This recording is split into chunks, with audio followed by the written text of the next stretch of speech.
باید ببره، امام زمانی باید باشه، چرا نباشه؟ راه اماممونو برن، چرا نباید برن اینا؟ دورنمای صدور انقلاب اسلامی را در جهان مستضعفان و مظلومان بیش از پیش می‌بینیم و جنبشی که از طرف مستضعفان و مظلومان جهان علیه مستکبران و زورمندان شروع شده و در حال گسترش است، امیدبخش آتیه روشن است و وعده خداوند تعالی را نزدیک و نزدیکتر می‌نماید. گویی جهان مهیا می‌شود برای طلوع آفتاب ولایت از افق مکه معظمه و کعبه آمال محرومان و حکومت مستضعفان. چقدر دقیق، چقدر زیبا، چقدر مطمئن. کارهایی که مردم رو ولی نعمت خودش فرض کنه. یکی از کارهایی این که از مکروهات و ممنوعات پرهیز کنه. رئیس جمهور باید کاری انجام بده که تمام این افعال مورد رضایت آقای امام الزمان باشه. تمام این مبانی هم در دین ما وارد شده. رئیس جمهور میتونه نقطه‌های وصل مردم باشه برای رسیدن به انتظام. خب بعد از ارتحال امام این نوع حرف زدن رو از کی شنیدیم؟ یعنی شما چند تا میتونید معرفی کنید مسئولان قد بالای نظام که شجاعت و اطمینان و قدرت این رو داشته باشن که اینجوری از امام زمان حرف بزنن؟ چی برای خودشه؟ آقا برای مردم. آره. اکثرا به مستضعفان کمک کرد. اکثرا مستضعفان اکثرا خونه دارن. آدم خوبیه.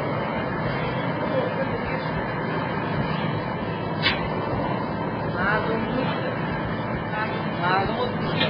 نه زردی. تو خود زرد کشیدن.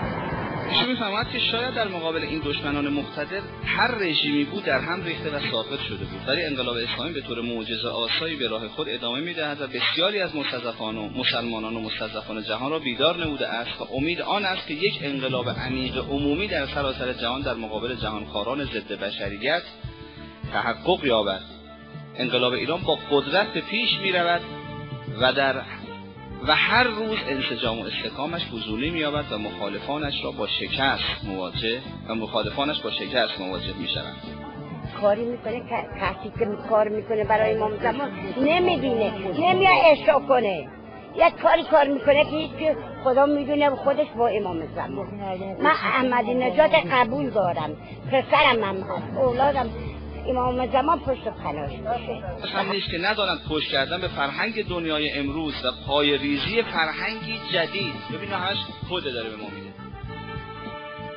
و پای ریزی فرهنگی جدید بر مبنای اسلام در جهان و برخورد قاطع اسلامی با آمریکا و شوروی فشار و سختی و شهادت و گرسنگی را به دنبال دارند و مردم ما این راه را خود انتخاب کردند و بهای آن را هم خواهند پرداخت و بر این امر هم افتخار میکنند. این روشن است که شکستن فرهنگ شرق و غرب بی شهادت میسر نیست.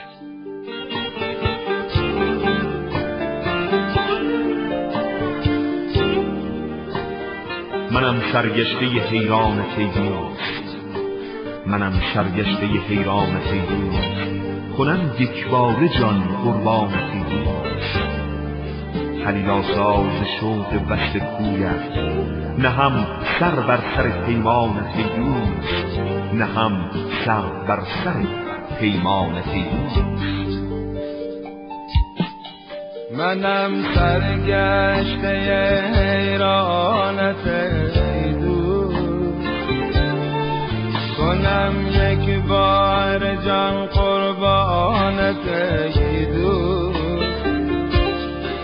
خلیلا ساز شوق وصل کویت، هم سر بر سر پیمانت ای دوست. دلی دارم در آتش خانه کرده،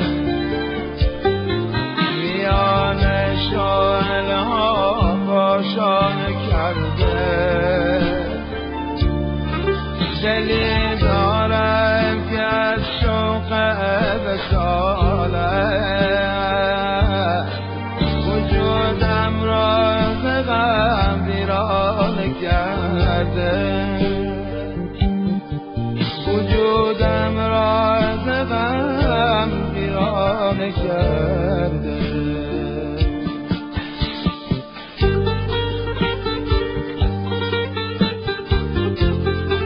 اگر خورشید از چشمان ما پنهان است تقصیر ابرها نیست، چشمان ما باران ندیده است. حتی اگر امام از چشم ما غایب باشد ما از چشم او غایب نیستیم. گر برکنم دل از تو بردارم از تو مهر، آن مهر بر کف کنم آن دل کجا برم؟ من آن آواره بشکست غالت سجرانت بطارو بر زبالت